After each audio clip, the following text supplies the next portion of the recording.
Pregame.tv breaking down a Midwest matchup here. Green Bay Packers at the Rams. Rams open -3. They're up to -4. Line has been going up. Vegas Runner has the winner for us. But before we get to that, I have to tell you a baseball play I just saw. Give it to me. Because Brian Leonard is not here. And we were talking about instant replay and how Fezzik was going to fix instant. I remember that. We even did a video. This is the worst call in the history of Major League Baseball. I don't even know what makes Sports Center. It's 4-3. Scott Sprites will be happy because they'll win yet another baseball game. Angels are behind. Fly ball, center fielder. And the Angel guy tags up. Catch is made. He runs home. He's safe by a mile. All right? They appeal. They throw it to third. They call him out. They go to the replay. The guy has caught it, and the runner's foot is on third base. I mean, it's not even close. And additionally, that's a sort of call, if I'm the ump, it's kind of like that forced play at second, unless you're way off the Yeah. It's like, I think they do it in swimming. You know, in swimming, the U.S. Especially if he's got no play at home with it. And they got disqualified, the U.S. swim team. They actually give him .003 seconds or .003 seconds of leeway, the guy jumping off, the guy is tagging. In other words, you got to be sure you foul in order to call this. Here, he didn't even foul, and the guy called him out. I look at this as almost like a guy bluffs in poker. They bluffed the ump, and the ump folded. Like a cheap, oh, well, they appealed. He must have left early. Unbelievable. Get the damn red rosin bag. And toss it. Toss it. I agree. Whenever there's a bad call, you know what I would do? I would be so pissed off if I was the Angels, and now they're losing like 8-3, so Scott's happy. I would be going out there after every play, every time a guy advanced a bag, appeal. I would appeal all game to every base to show the absurdity of this. And we need to get a system where you can basically, you don't get to appeal, you get to throw rosin bags. We had to fit the baseball in. Yes. That's what I like. Brian, we got we did it for Brian. We got the baseball in for Brian Leonard. You are covered. I know you keep We got winning. it in. I love baseball. You keep sending me winners. That's what I want to hear. As far as this game, we might have a difference. A disagreement. In agreement. It's good but I can be talked out of it. Let me say the one thing I know about preseason: follow the money.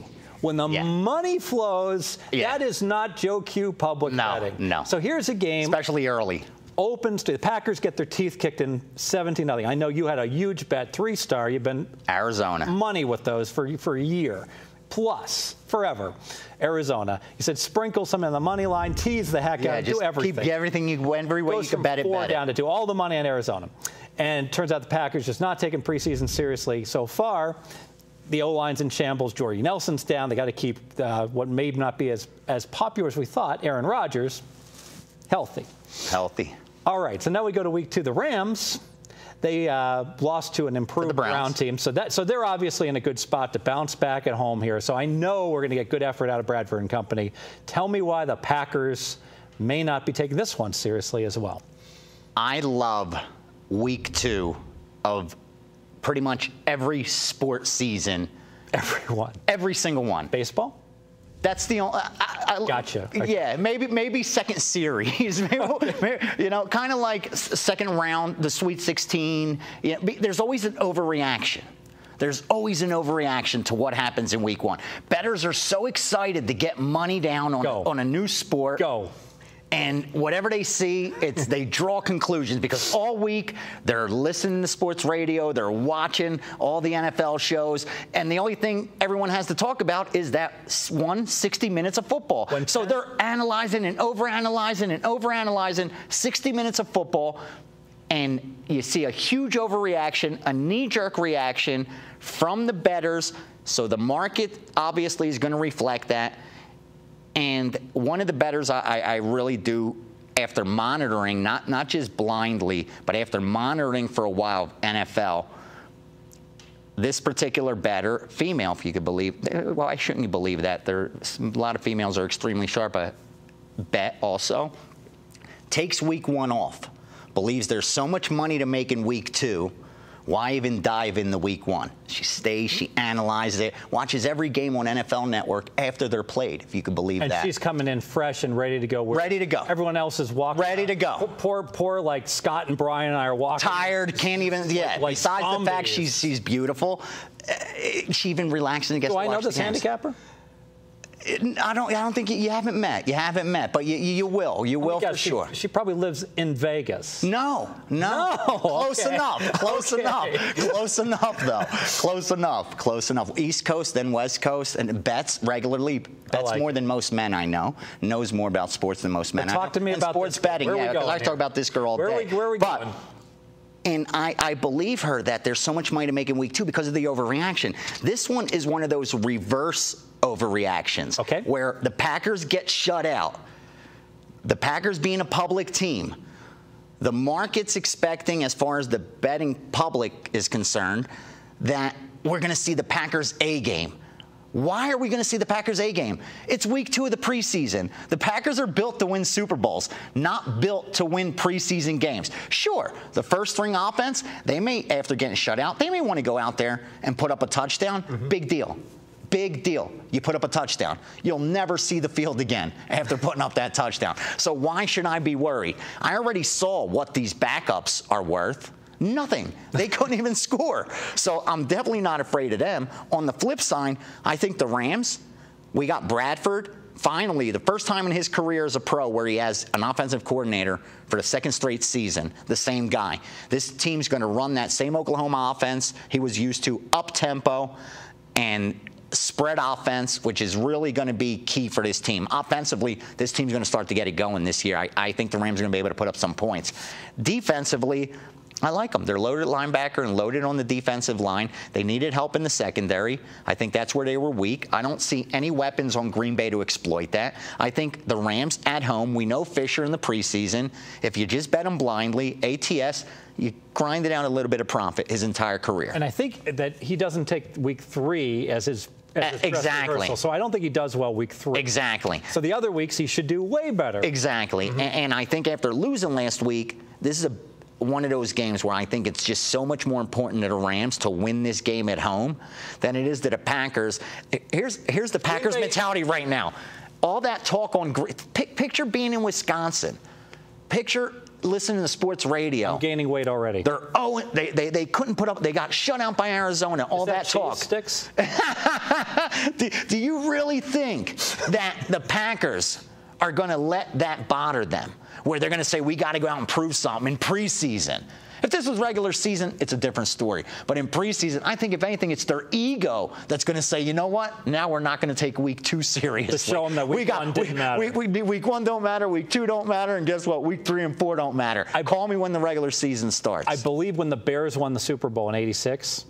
In '86. Correction. When the Bears won the Super Bowl. Yeah. That they went 0-4 in preseason. People were like, uh-oh, this team's in trouble. And Ditka knew it. It absolutely didn't matter. Like I said, my only concern is I sure wish they'd lost 20-7. I agree. And not the bagel. The donut, sure. Because that Pride.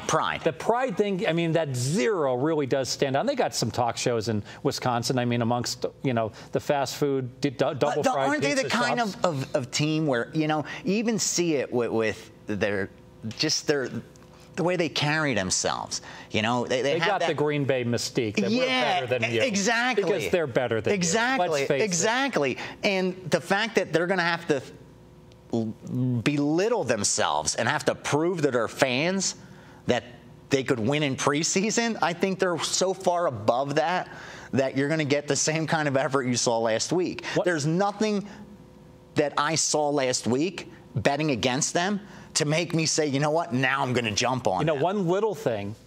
I'm just so used to Green Bay going into domes, going into Minnesota and going into Detroit with Brett Favre late in his career. Yes, and with Aaron Rodgers, it's very hard for me to play. I agree. But that's obviously regular season stuff. So I agree. I got to stay on the sidelines because I hate laying 4, and I missed the 3. Do you think that's a telling sign? Opens 3.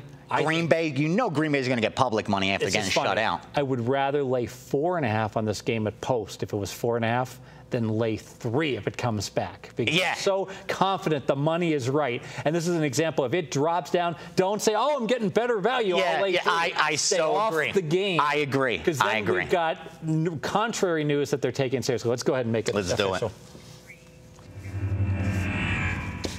Packers at Rams, biggest bet made last week. Arizona over the Green Bay Packers. Unlike the gorgeous woman that watched every NFL game after they were over. This is the only one I really paid attention to because this is where I had my money. And I saw nothing out of Green Bay to make me want to jump on them this week. Granted, they got shut out. The donut was on the scoreboard. First string offense, they may go out there and score a touchdown, but that's the last time anyone on that starting offense is going to see the field. So for me, I think this is a bigger game for the Rams. Here's a team that's trying to play more up-tempo. I think being back at home this week, this is one of those games Fisher's going to want to win. He's not going to want to start the preseason 0-2. I like the Rams in this one. I think the money was right. As Steve said, follow the money in the preseason. It's going to be right more than it's wrong. I think they're right here. I wish I would have laid 3 early, but like he said, now that it's up to 4, hopefully it goes to 4.5 and keeps climbing. Public's going to be on the dog. They're going to bet Green Bay for sure, thinking they're coming out to get revenge. Revenge for what? The game meant nothing. This game means just as little. Nothing to them. They're built to win playoff games and Super Bowls, not preseason. Lay the points with St. Louis. You know, you bring up an important point. I want to go ahead and let's talk about this a little bit.